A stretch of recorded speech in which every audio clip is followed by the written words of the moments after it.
Hi guys, your girl Mimi. So let's talk content creation as a business. How to take content creation as a business. So I recently changed my own content, and especially on Instagram, just trying to move into something else that I love and I enjoy talking about, and that is how much money there is to make online. Okay. So I do teach content creating as a business, using your content as a business. And when I in my classes, I will talk about, three ways that you can actually make money online. Um, of course, maybe there are other ways, but so when we say content creation as a business, these are the three things that I'm talking about. I'm talking about number one, content for ad revenue. Okay, so for example, before you watch this video, or in the middle of this video, or before you get to the end of this video, there's going to be an advert, displayed on this video. So I'm going to make money because you watch this video. I'm going to make money because there's an ad played on this video. Okay, that's ad revenue. That's the one that majority, almost every content creator that has met the eligibility criteria for content would be eligible to make money through ad revenue. Okay, so this is the first one, but that's just one part. Okay, we're talking three ways, and then the second one is brand collaborations. And when I say brand collaborations, people will be like, oh, is this so? What do I just keep posting content and for the brand to reach out to me and all of that? And I say, well, that can be a good thing, as you continue to grow. There will be brands that will reach out to you and say, hey, we want to work with you. How much do you charge for a 2 minute video? How much do you charge for a mention? And believe me, honestly, these are not like small money that brands are willing to pay you because they want to use your platform to advertise what they sell. Now, I just my I'm so passionate about content creation because it's just fascinating that somebody can use their phone just like I'm doing right now, record a video and share their opinion or their expertise and be able to make money from it. Is mind blowing. Now, if brands are reaching out to you, that's just one aspect. Another thing you can do also is to reach out to brands. But how do you know what brands to reach out to? So let's assume that I'm a food content creator. Now I look around my kitchen. All these things I'm using to cook this food, companies created them, from the gas, to the blender that I'm using, to the tomato paste, to the seasoning, to the vegetable oil. All these things, who created them? Companies. All these things you use in making those stew or that soup was created by a company. Like there's a company. If you look at the if you look at the name of the tomato that you're using, or the tomato paste that you're using, that's a brand that made that thing. So I can look around all the things that I use on a daily, and I can send emails. You would easily get the email contact of any company on their websites and say, hey, my name is Mimi Ojer. I'm a content creator, with link below. I put my link there, and I say, I love so ABC of your product, and I would like to work with you. And then I'm going to go ahead and mention what that brand stands to gain by partnering with me or by collaborating with me. Okay. And so I'm going to mention metrics and exposure, all the value that I would bring to that brand should they work with me. Now, there will be brands that say, oh, yeah, thank you so much, but we don't have any we don't have any budget to pay influencers right now and all of that. Do you accept product partnership? Like what that means is they will send you their products and you would review for them and you keep the products. Now, don't get me wrong, there are two ways. If you're just starting out, I'll tell you straight up, it's okay to accept product for collaboration, because only you are the only person that knows that you were not paid for that collaboration. But that sends a message to other brands that ABC brand is already working with this person, so you can start charging once once other brands start perceiving you that way. Now, it's not like you're going to remain in or even accept products that you don't need. As you progress, as you grow, you will begin to set boundaries, the things that you would accept and the things that you don't need, and just leave it. So, and another response that can come out from you messaging brands can be, okay, we don't have any promotion right now, but guess what? They already have you. You've attached. You've they know you now. Believe it or not, in the future, when they want to promote, tendency is that they might want to reach out to that influencer or that content creator that wanted to work with them, because it shows that you've done your own work, you've done your assignments before you even sent that email. Okay. And then you have some that say, oh, okay, we're willing to work with you and this is the budget we have. Always negotiate. Don't always accept the first amount that is thrown at you. Ask for percentage commissions. Okay, if ABC number of people sign up, how much commission will I make? How much commission do I get? Stop creating content just to put your face on social media. Create it like you're making, like this is a business. The only difference between you and someone who went out there to rent a shop is that your shop is on the internet. That person's shop is physical, so someone can walk into the shop. But you need to start seeing your own business, on content creation. You need to start seeing your content creation as a business, in a sense that you will treat it the same way. If this was a physical shop that I opened, this is the same way I would treat it. So don't be afraid to negotiate with brands. Don't be afraid to ask for commissions. Don't be afraid to do collaborations that are also product based, especially if you are just starting.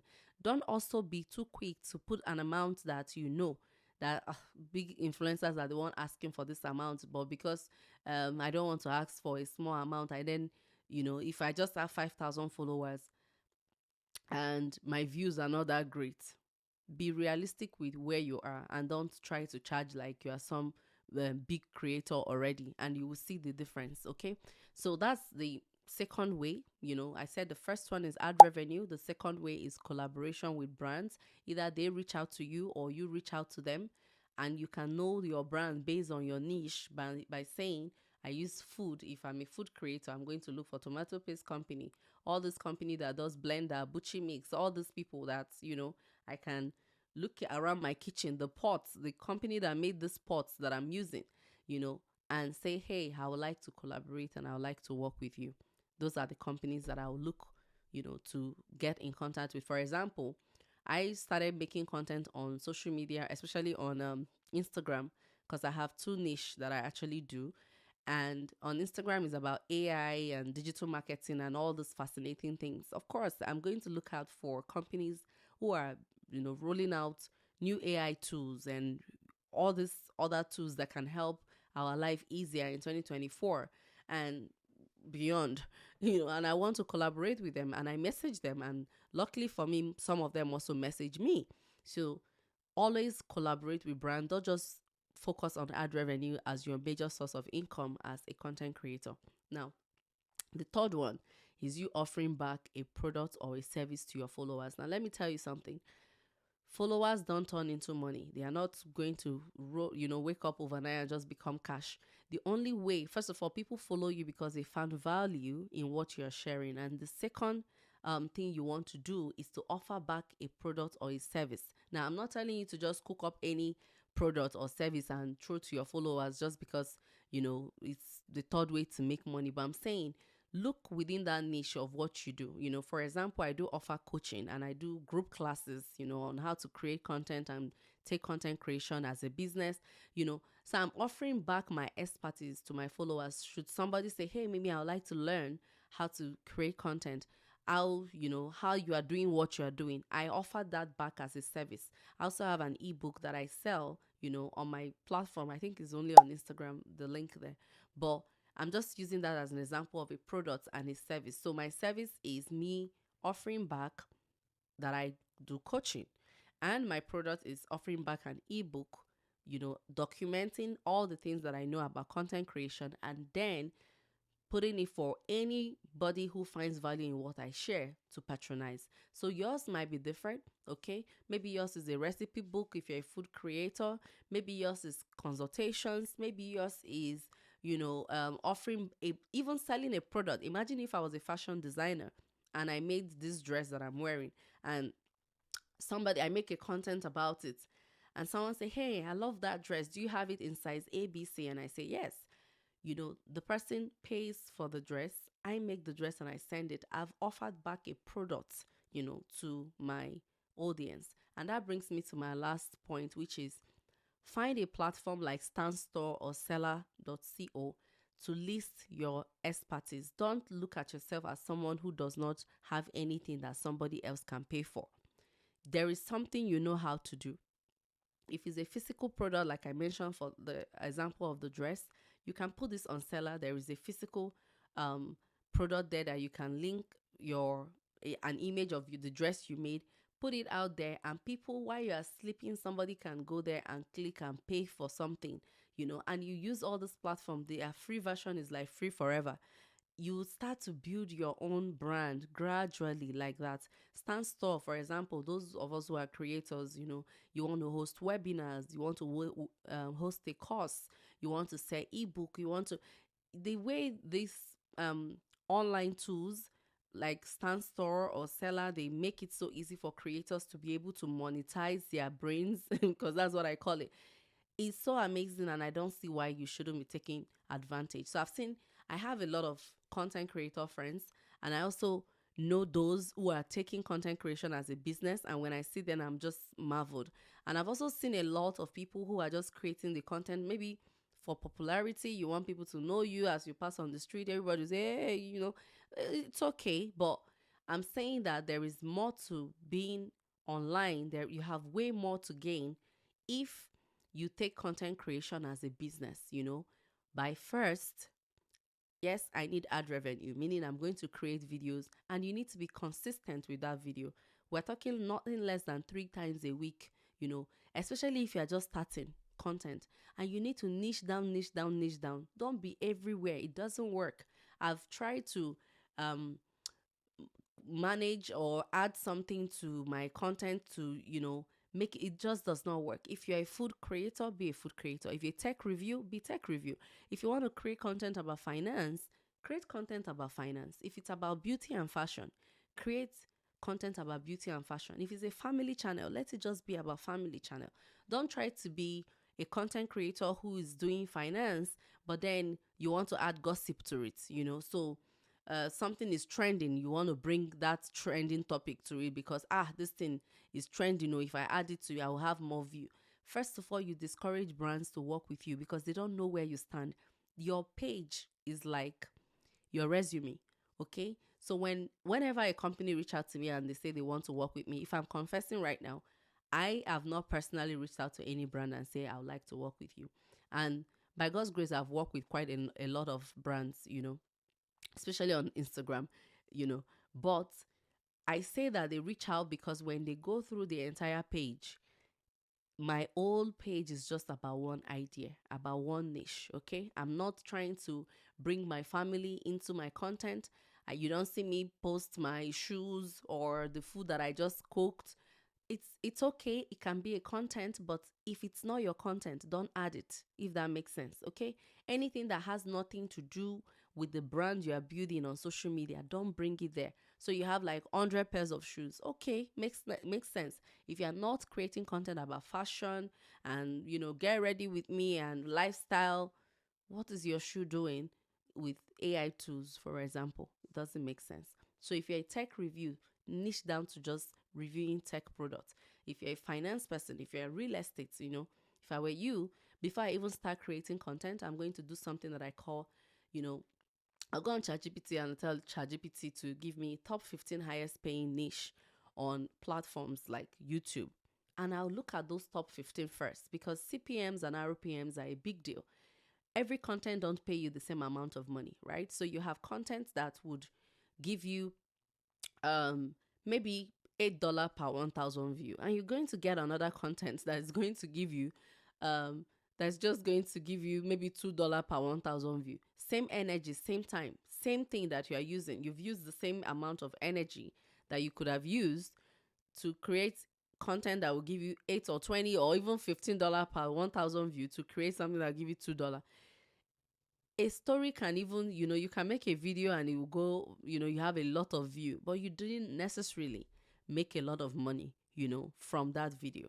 And I'm just being honest because the CPM, which is like your RPM, cost per 1,000 views, they pay you based on what advertisers think that content is what. So you're not going to, unless you look at the old 15 niche and you be like, this sounds good, but again, I don't have any experience. I can't talk about this. I'm not knowledgeable about it.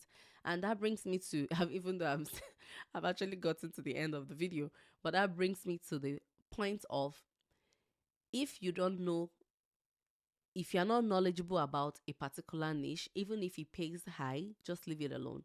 Because when you talk about it, people can tell if you know what you're saying or you're just guessing it. If you also don't know anything about a particular niche, but you want to learn about it, it's good to learn first, okay? Before you start creating, because people can tell, your confidence, or they ask questions and you don't have any answer, then they know that you really didn't know much about what you're sharing, okay? Another tip that I'm going to give here as a content creator and is, look at 5 channels, okay? 5 that are doing exactly what you want to do. Like you can be scrolling on social media and you just find, like, damn, I like what this girl is doing and I like to have something like this, right? Look at 5 channels that are doing, that you've come across and you like that niche, and follow them. Now, don't follow them because you just enjoy. I want you to watch the topic, the hook, the introduction of that video, the end of the video. I want you to see how they are titling the video. What title did they use? What hashtags are they using? What is the person's composure and mannerism? What does the background of the video look like? What was the delivery of the video like? Try and emulate those things that you like. All the 5 creators will have different styles and they will have different way of delivering. Look at what they are doing, copy, try as much as you can. And I mean it when I say copy. Copy those good things that you find on those page and then add your person to it to make it yours. Because another mistake that content creators make is that you think that you can come up with content that does not exist. Almost every content is out there.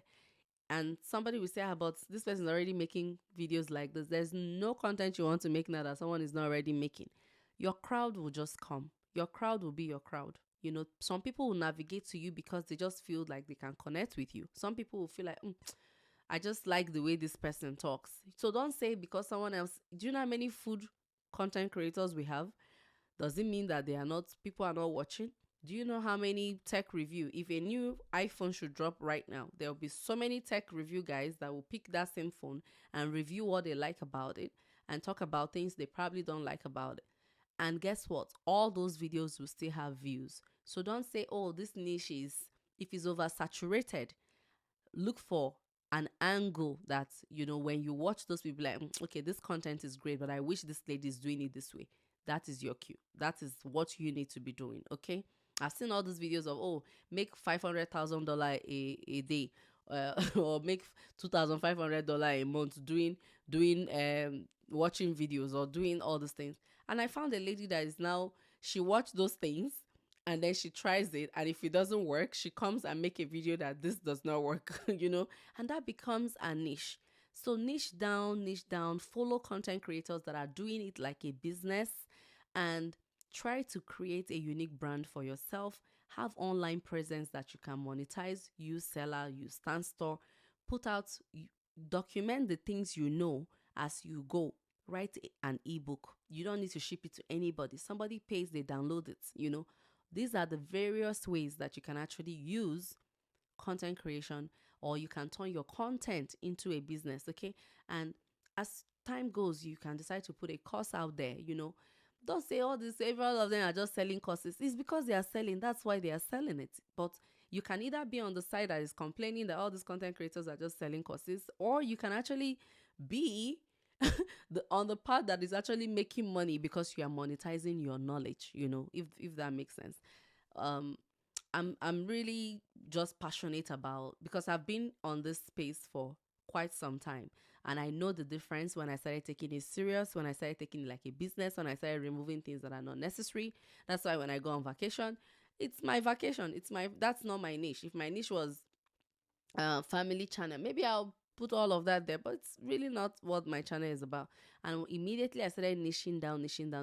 Things improved drastically, and I've also, learned that you can get burnout, if you're creating content all the time. After a while, you get bored. It's okay to change your topic, which is exactly what I'm doing now. This is normally not the kind of video that I make on YouTube, but I'm doing this now because I would want to talk about things that I'm passionate about, things that I enjoy at every particular time. And for me right now is how to make money on social media and how to turn social media as a business. Now, if you enjoyed any of this, my story or TED Talk, I would appreciate it if you give this video a like and also subscribe to this channel to encourage me. Now, I'll see you in my next video. Take care. Bye for now.